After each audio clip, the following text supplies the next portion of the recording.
Up, this is Chosen, and it is day 1 of the fusion going live in Raid Shadow Legends for the holiday Blizaar, the Howler event. And you know the drill by now. They've put out the calendar showing the layout of the events, and that's all been covered extensively. But what I want to do here on my channel is walk you through the path on every single day, what's going on, how to not miss out, and what you need to be focusing on while grading all the packs and breaking things down, like the points per shard pulled in the summoning events going on this weekend, and kind of the context around everything happening. So first of all, this is going to be an old school fusion, which means we have to get these epics and then we have to level them up to level 50, 5-star ascension, and then feed them into Blizaar. So one of the questions that always comes up is the epic worth a damn? So for those of you that aren't going for the fusion, is the epic worth getting a copy of and considering building up? And this new epic that's part of the fusion is going to be in the Skinwalkers faction as a Spirit Affinity epic, Bovos Sharphorn. Now, base stats, pretty typical, nothing super crazy to take note of. You have an A1 that's going to be a decent 50% chance when booked of placing a decreased speed. Very good for boss fights. Could be very useful somewhere like Faction Wars for early and mid-game accounts. Then you have an AoE that books to a 3-turn cooldown and a 100% chance of placing decreased crit rate and decreased crit damage on all enemies. Decent. You have an A3 here that's going to remove one random debuff from all allies and then place an increased crit rate and increased crit damage on them, but that has a 4-turn cooldown when fully booked, which is a little bit unfortunate. And then the passive right here heals an ally by 10% of their max HP when they are hit with a critical hit. A little bit non-synergistic with his kit because he literally has an ability that's going to make that passive proc less often because he decreases crit rate by 30%. So I would have said this should be when an ally is hit by a non-critical hit, they heal by 10% of their max HP. That would have been a little bit more reliable, and it would have actually synergized with his kit. So all in all, this epic here in Bovos is meh, it's average, it's just another epic in Raid. There's nothing super amazing or super trash. It's just kind of like it could make sense early and mid-game for Faction Wars. It could be fun to bring into certain boss fights because you have a very reliable way to lower the speed, something like that. But it's nothing like super important to make sure you get on your account like some epics where you have Seer or Maneater or Geomancer or something like that.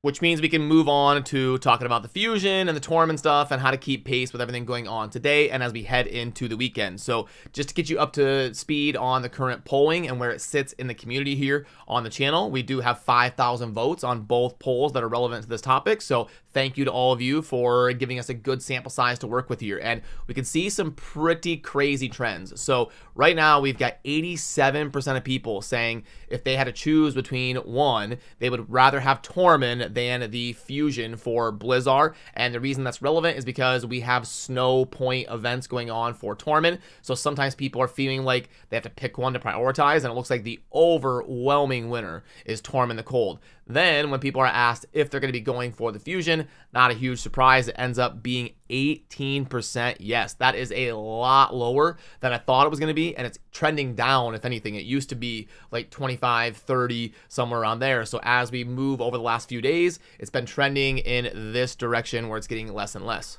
Now, I never recommend that people skip fusions because Blizzard does do balancing, and sometimes they release new content where a champion ends up being good, and I would hate for people out there to be like, Chosen told me to skip this fusion, and now I'm super mad because it would have been super good in this type of content or this type of team I want to build. So I hate doing that, but if you are going to skip the fusion, I would say you don't need to like stress out or feel guilty about it because there's a lot of people in your same boat and thinking that it's a little bit underwhelming for a holiday event. And the most notable thing going on this weekend is going to be the summoning stuff that we need to get done for the Blizaar Fusion or the Tormund Snow Points, whichever way you look at it. If you go under the events, you've got a summon rush right here live over the weekend, and we have to get all the way down to 4,100 points if we're going for Tormund. If we're not going for Tormund, we can just get to 3,000.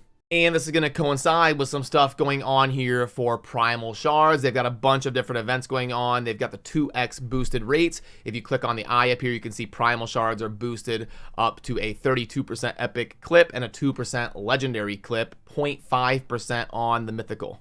And what it's looking like here is that the mythical chance doesn't get boosted, which is completely silly. Like why doesn't this go up to 1%, and why doesn't the rare just go down to a flat 65? Would make perfect sense to me, but alas, they're just doing epics and legendaries out of the Primal Shards, and it's not going to be boosting up the mythical. But there is something super noteworthy, and that is right here. They've got Duchess and Kymar in the pool right here, and both of those are champions that everybody obviously wants on their account. Duchess and Kymar are probably in the running for the top 2 non-void legendaries in the game. So this would mean for those people that are high spenders and want to rip a lot of shards this weekend, probably gonna be big for the high spenders to do so, because you have 2 of the best champions in the game up for grabs here, part of a progressive event.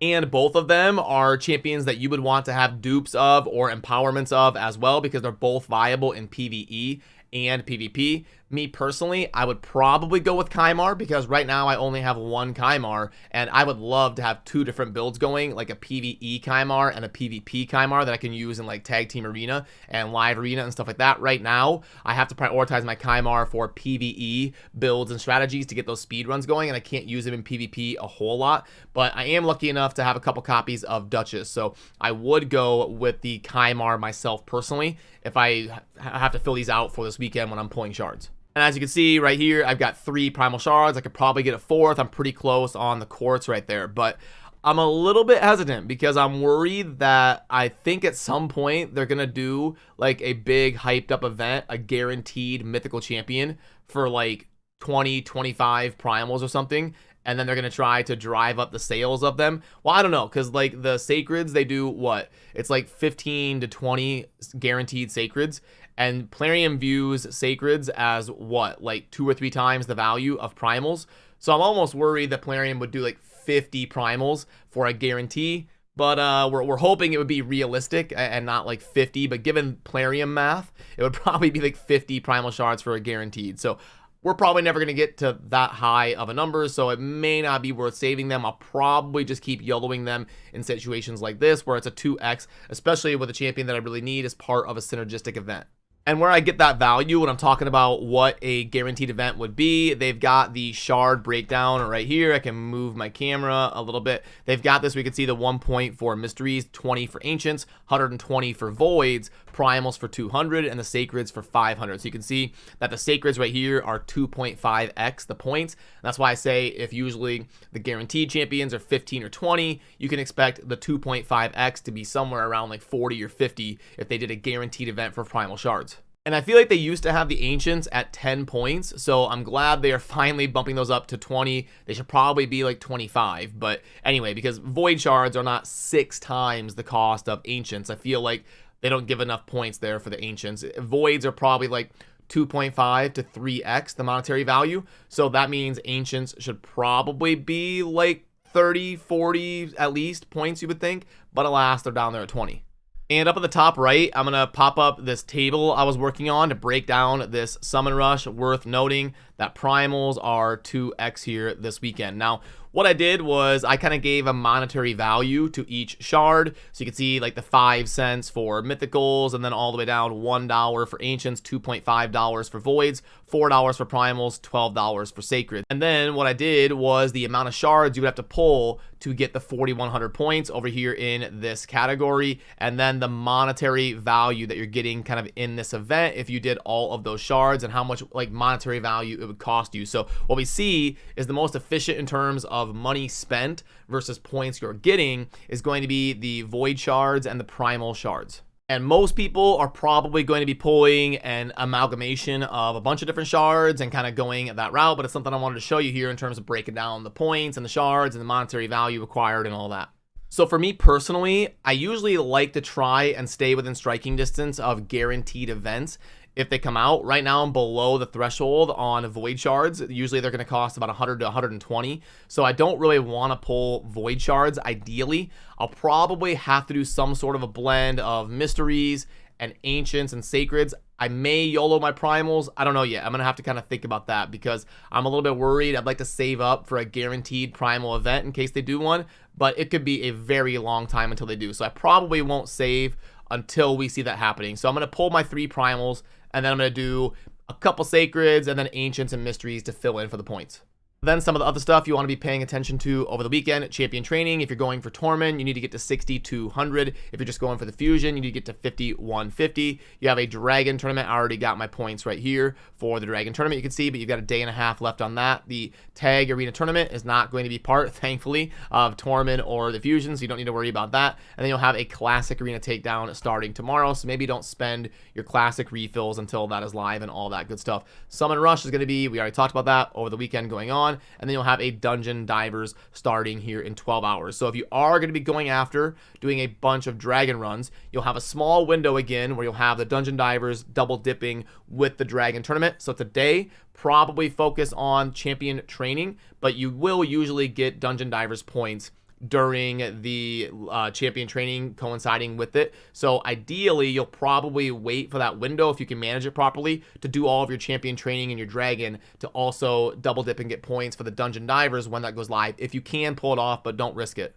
Then let's pull up the shop and see if there's anything worth a deep dive discussion. These are all par for the course. You can tell by the purchase limit of 5 that Plarium views them as kind of low value, and then that also shines through with the $3 per void. Nothing special there. Again, so a 2, 30 for 7, 3, and 1. That's not great. The cooldown pack, this would be for like people that are doing champion training and are a little bit newer, don't have the resources to get this developed. Not great though.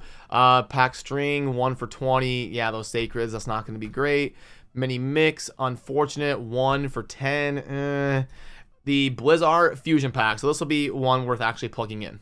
So we've got 1 sacred and 3 voids and 7 ancients, and then 750k silver, 750, 1, 2, 3, and then 750 energy. Bang, right there. 8 times 20 is 160 multi-battles. So we plug in that right there. Then you've got your 75 XP brews of right here. And it looks like that comes out as a rating of 34. I can make this a little bit bigger, like so. So it's coming out up the top there, you can see. And I'm also going to be working with Saf here on this coming up. We've already planned it out to add like a gradient bar and a grade and all of that, and update this offer calculator here. But yeah, that means that if it's priced for 30 in game and it's grading out as 34, it's technically an above average offer. So for anybody who's like mid to upper tier of spending, if you're going for the Fusion, you're going for Torment, all that kind of stuff, it would be one of the better packs that you could consider buying. But it's not like incredible. It's not grading out as like 50, you know, it's not like a 1.5 or 2x or anything. It's just like a decent pack compared to Plarium's average market value. 4 for 25, that's not going to be great. The winter here, energy, I mean, not the worst for the stuff going on here. This winter pack would be the better one of the string packs I see here in the shop. Not incredible, but the better of the string packs. So really the only like above average, decent, good offer would be the Blizaar fusion pack. But there's really nothing amazing here in the shop. And there we have it. Good luck if you're pulling shards this weekend. I hope you get something that will progress your account. And I may have to get a video out this weekend showing the summons that I YOLO for the event going on here in terms of the summon rush and ripping my primal shards and all of that. But remember to subscribe on your way out if you enjoy daily Raid Shadow Legends content. I'll see you soon in the next video. Peace.